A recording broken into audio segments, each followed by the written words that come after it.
Hi everyone, my name is Shawnee Stacy, and I chose to do my paper and presentation on the Teen Center at the Hamilton Grange Library in New York City.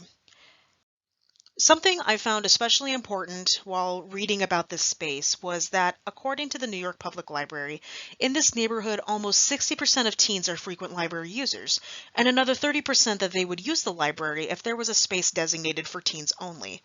To meet this need for their teen users, the Hamilton Grange Library made their expansive teen center. So to start, I'm going to show you the floor plan of the overall space. You can see that the space is divided into different zones that have different purposes, such as the snack and chat niche, the exam prep niche, the reading areas, and the stepped bleachers. Right smack in the middle, you can see the large circular media vitrine that serves as a focal point for the space. The reference desk is in the bottom center, facing the step bleachers. In the top left, you can also see where there are future plans to expand the reading area. Furthermore, right in front of the info desk, you can kind of see where the tiered stacks are that are full of materials from the collection that are pertinent and relevant for their teen users of this space. You can also see the performance area that is in front of the stepped bleachers as well. So when we think about space, it's important to note the message that the space is sending to its intended users. Especially for teen users, there are numerous factors to consider to make sure that the right message is being sent. Some of this can include the placement of the teen area within the library itself, the placement of the reference desk, and any policies that surround the space itself. So for policies and placement at the Teen Center, according to the New York Public Library, the Teen Center encompasses the entire third floor of the Hamilton Grange Library. It's important to note here that while the entire floor is meant for teen users, the space is not designed to hide, quote unquote, the teen users. The design itself is open and airy, not closed off and unwelcoming. As I mentioned previously, the reference desk is situated in front of one of the entrances to the teen space. This is significant because, as we read in Velasquez's book, Real World Teen Services, the placement of the reference desk can be a barrier to teens using their own space. As it's placed at the Teen Center, it's neither intimidating or overbearing. It's not a front and center situation, and there are other entrances to the floor if teens want to have a different option of entering their space if they're not comfortable walking in front of the reference desk. It does face the stepped bleachers, but it's still also fairly inconspicuous. There are also tiered stacks for materials that teens are interested in, like I said, but they're not the focal point, and we'll get into that in a little bit. As for policies, the age range for the Teen Center is 13 to 17 years of age, and while this is fine and does encompass generally what is considered to be 18, to me, in my opinion, it seems to cast out its 18-year-old user base. A lot of 18-year-olds are still in high school and not only would still benefit from the services that the Teen Center offers, but they would also likely still have friends that use the Teen Center. One cool thing about the Teen Center, or one cool thing that the Teen Center does, though, is relax its no food and drink policy for the snack and chat niche.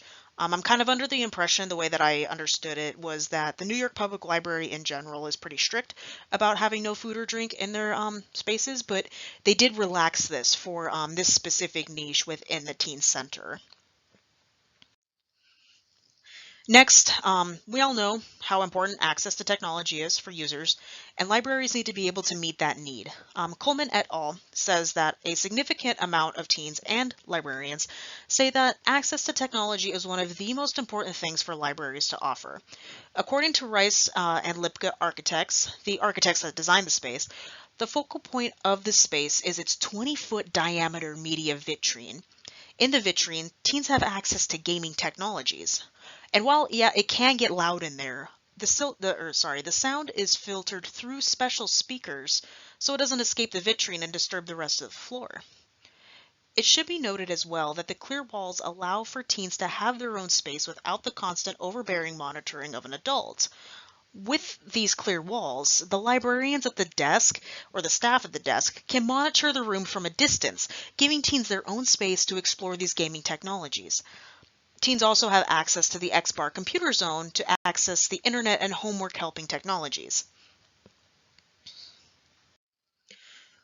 Moving on to furniture, fixtures, and equipment, Rice and Lipka architects say that the space fosters plenty of natural lighting due to the window placement. The furniture and decor are both colorful and modern, which matches the rest of the library. However, given the fact that the decor does match the rest of the library, it's kind of safe to say that teen input likely wasn't included for this realm of the project.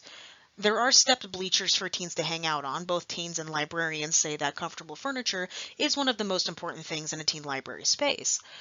One thing I think is really great about this space is that the intent of the space itself seems to foster small group gathering. Teens tend to sit close together and oftentimes are the bane of the one to a chair rule. However, this furniture in this space is flexible and teens are able to sit next to one another, especially at the stepped bleachers. Okay, so we're going to move on and look at the Hamilton Grange Library Teen Center through the lens of the Danish four-space model of public library space. I think Velasquez describes this perfectly in her book. Basically, the Danish four-space model, the way I understand it, thrusts libraries into the center of participation culture, and it allows users to experience the library in ways that are more modern and in line with our overall culture. Users are encouraged to discover and create within this model. The four distinct but overlapping spaces are the learning space, the meeting space, the performance space, and the inspiration space. We're going to go through each space and how it is exhibited within the Hamilton Grange Library Teen Center. First up, we have the learning space. Velasquez conceptualizes this by saying that learning spaces in libraries traditionally were reading rooms. Nowadays, however, learning occurs beyond just what happens in books. Technology has become an incredibly important learning tool for users to utilize. Rice and Lipka say that the Teen Center has a few learning spaces for teens to utilize. For example, the exam prep niche and the high back reading lounge are both traditional learning spaces within the Teen Center. Here, learners can find materials that are relevant to their interests and helpful for their educational endeavors. Next, the X-Bar Computer Zone fulfills the need for access to the internet and technology. A lot of learning takes place on the internet nowadays. Furthermore, we can say that the media vitrine is also probably a learning space in itself. Although most of the equipment is gaming equipment, learning how to use gaming technologies is still gaining experience with technology as a whole and learning more about it. As a personal anecdote, I worked at GameStop for 3 years, and while we primarily worked with cell phone and gaming console technology, being exposed to these technologies truly expanded my own knowledge about technology as a whole and has proved to be really helpful even as I'm doing something completely different than what I was at GameStop. While the Teen Center does provide plenty of learning spaces for its users, one critique I do have is that there's actually no makerspace area or makerspace technologies, and I bring this up because the floor plan does mention a future expansion of the reading area, and to me, it may actually behoove the architects and librarians to advocate for a future makerspace area instead.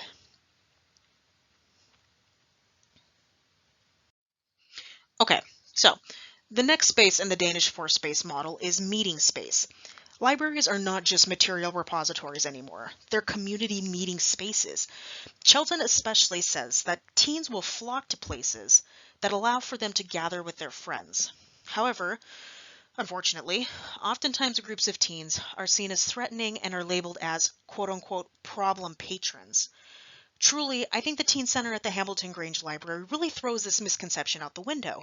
There are plenty of zones that fulfill the need for meeting spaces in the Teen Center. For one, the stepped bleachers are an especially common meeting place. The snack and chat niche implies its purpose in the title. There are plenty of group tables to use and groups of teens can utilize the media vitrine. Seeing as it is a place for gaming technologies, it's assumed that groups of teens will be using it. Overall, the Teen Center encourages teens to utilize the space as a meeting place. There are plenty of zones and places in the library to choose from that encourage groups to collaborate and meet up. While there are zones that are going to be probably a little bit quieter, such as the reading lounges and the exam prep niche, the rest of the floor seems to encourage and foster informal meeting spaces for the teen users. Okay, here, you can see that clearly meeting groups of friends is encouraged in this space, and the furniture, even just here, definitely directly reflects that.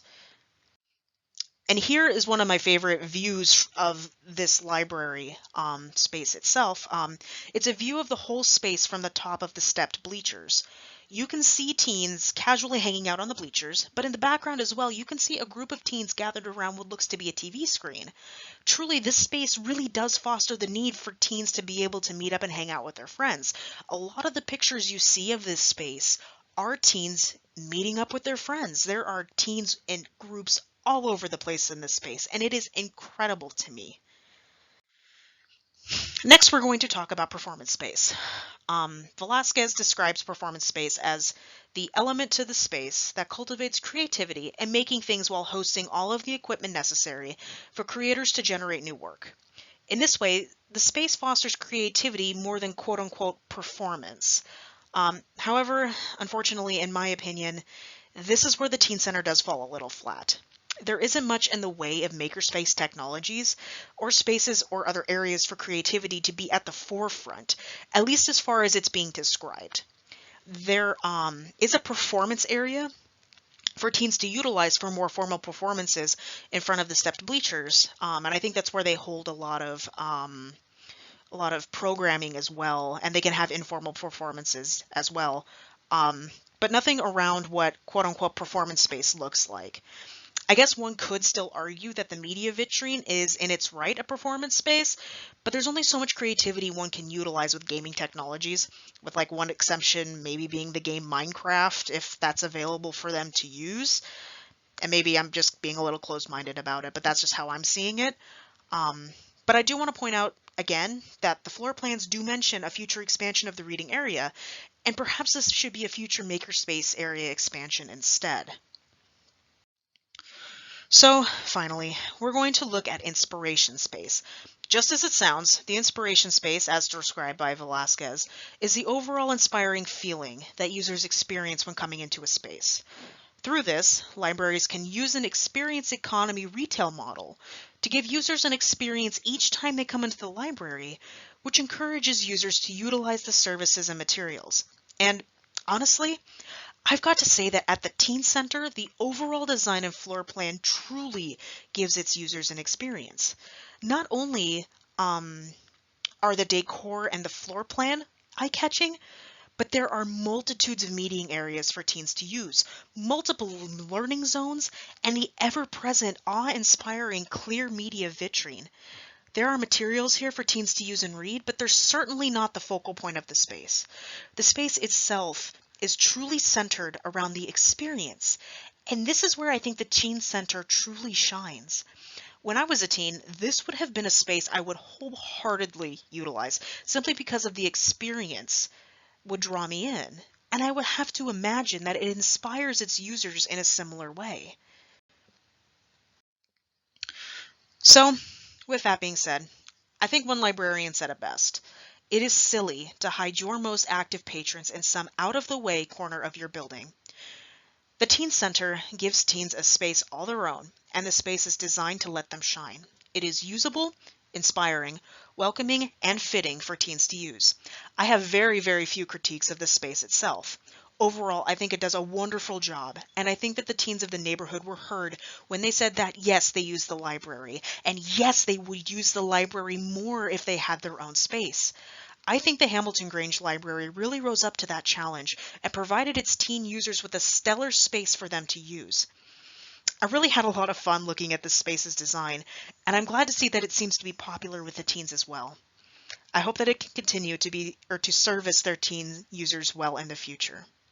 Thank you so much for watching, and I hope you have a beautiful day.